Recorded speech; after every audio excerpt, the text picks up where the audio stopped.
Friends, welcome to life style with Maheswari. இன்னைக்கு நம்ம சேனல்ல கும்பகோணத்துடைய ஸ்பெஷலான கும்பகோண கடப்பா தான் செய்ய போறோம். இந்த ரெசிபி இட்லி தோசை கூட சாப்பிட்றப்போ அட்டகாசமான டேஸ்ட்ல இருக்கும். இது செய்யறப்ப வீடே மணமணமணன் வாசனையோட இருக்கும். அது மட்டும் இல்லைங்க, அட்டகாசமான டேஸ்ட்லயும் இருக்கும். இது எப்படி செய்யறதுன்றத பார்க்கலாம் வாங்க, வீடியோக்குள்ள போலாம். இதுக்கு ஒரு 3/4 கப் அளவுக்கு பாசி பருப்பு எடுத்துக்கோங்க. அடுப்பை சிம்மில் வச்சுட்டு இதை ஹீட் பண்ணுங்க.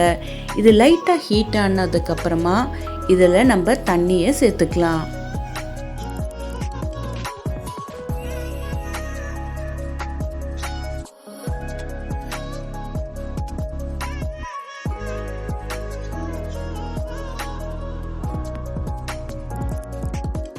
அடுப்பை மீடியமில் வச்சு பாசிப்பருப்பு லைட்டாக கலர் மாறினதுக்கு அப்புறமா தண்ணி சேர்த்துக்கோங்க.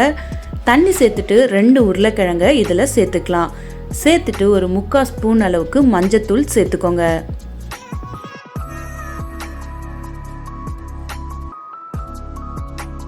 குக்கரை மூடி வச்சு 2 விசில் வர வரைக்கும் வெயிட் பண்ணுங்க. அதுக்குள்ளே இதுக்கு ஒரு மசாலா ரெடி பண்ணோம், அதை ரெடி பண்ணிக்கலாம். அதுக்கு ஒரு 1/2 மூடி அளவுக்கு தேங்காவை சேர்த்துக்கோங்க. அடுத்ததா 1 ஸ்பூன் கசகசா, 1/2 ஸ்பூன் சோம்பு சேர்த்துக்கோங்க.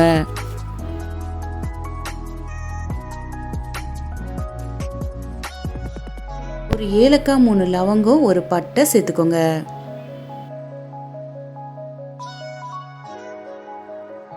காரத்துக்கு நம்ம பச்சை மிளகாய் மட்டும்தான் சேர்க்கணும். நான் ஒரு 5 பச்சை மிளகாய் சேர்த்துக்கிறேன். அடுத்தது இஞ்சி பூண்டு சேர்த்துக்கலாம். சேர்த்துட்டு ஒரு 3 ஸ்பூன் அளவுக்கு பொட்டுக்கடலையும் இதில் சேர்த்துக்கோங்க.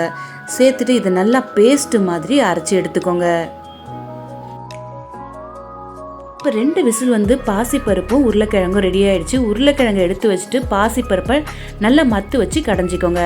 இப்போ கடாயில் ஒரு 4 ஸ்பூன் எண்ணெய் சேர்த்துக்கோங்க. கடுகு, உளுந்து சேர்த்துக்கோங்க.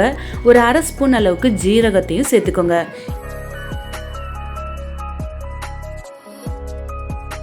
இப்போ பிரியாணி இலை, பட்டை, லவங்கம், ஏலக்காய்லாம் சேர்த்துக்கோங்க வாசனைக்காக. அடுத்ததாக நம்ம இதில் வெங்காயத்தை சேர்க்க போகிறோம். பெரிய வெங்காயத்தை 2 நல்லா சிறுவை கட் பண்ணிட்டு சேர்த்துக்கோங்க. கூடவே கருவேப்பிலையும் சேர்த்துக்கோங்க. வெங்காயத்தை நல்லா வதக்குங்க. வெங்காயத்தோடைய கலர் மாறுற அளவுக்கு நம்ம வெயிட் பண்ணலாம்.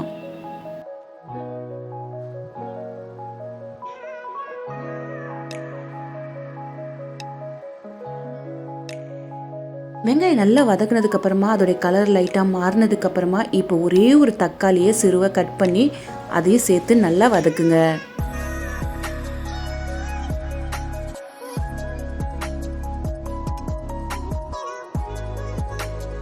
வெங்காயம் தக்காளி வதங்குறப்பவே தேவையான அளவுக்கு உப்பு சேர்த்து நல்லா வதக்குங்க. இந்த டைமில் நம்ம வெங்காயம் தக்காளி வதக்குறப்ப உப்பு சேர்த்தனா வெங்காயம் தக்காளி சீக்கிரமாகவே வதங்கிடும்.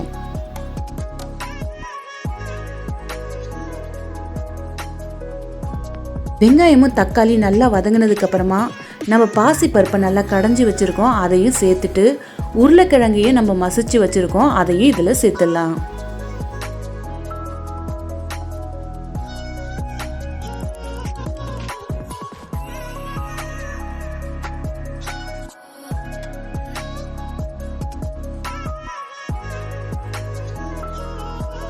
பாசிப்பருப்பையும் உருளைக்கிழங்கையும் சேர்த்துட்டு நல்லா கலந்து விடுங்க.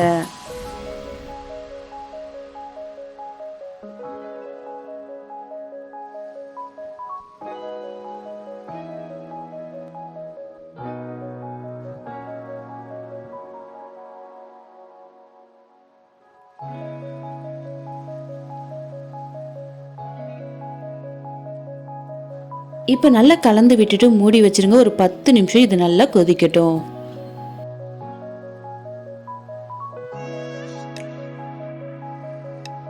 பத்து நிமிஷம் நல்லா கொதிச்சதுக்கு அப்புறமா நம்ம தேங்காய் கூட எல்லாமே சேர்த்து அரைச்சி வச்சிருக்க பேஸ்ட்டை இதில் சேர்த்துட்டு நல்லா கலந்து விடுங்க.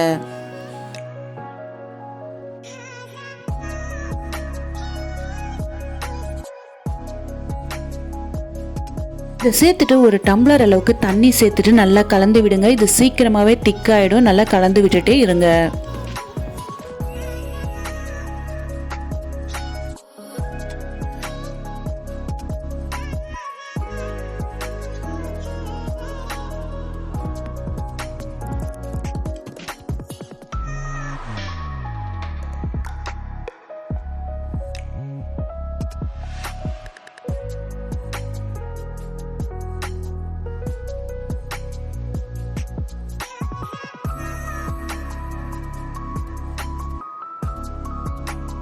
பாசிப்பருப்பு வேக வைக்கிறப்ப அந்த தண்ணி இருந்துச்சு, அந்த தண்ணியை அந்த மிக்ஸி ஜார்லேயே நல்லா மிக்ஸ் பண்ணிவிட்டு அதை ஊற்றி ஒரு 5 நிமிஷம் இதை கொதிக்க வச்சுட்டு கடைசியாக நம்ம கொத்தமல்லியை இதில் சேர்த்துடலாம்.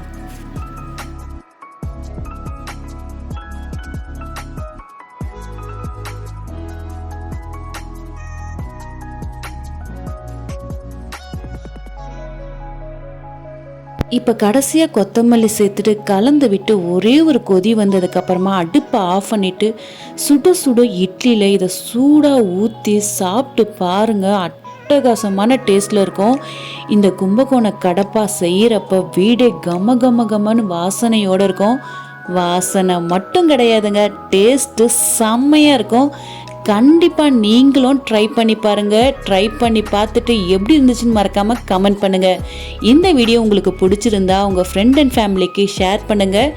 மறக்காமல் நம்ம சேனலை சப்போர்ட் பண்ணுங்கள், கமெண்ட் பண்ணுங்கள், லைக் பண்ணுங்கள், பக்கத்தில் இருக்க பெல் ஐக்கானை கிளிக் பண்ணுங்கள். அப்போ தான் நான் டெய்லி போடுற வீடியோ உங்களுக்கு நோட்டிஃபிகேஷனில் வரும். அடுத்த வீடியோ பார்க்குற வரைக்கும் பாய்.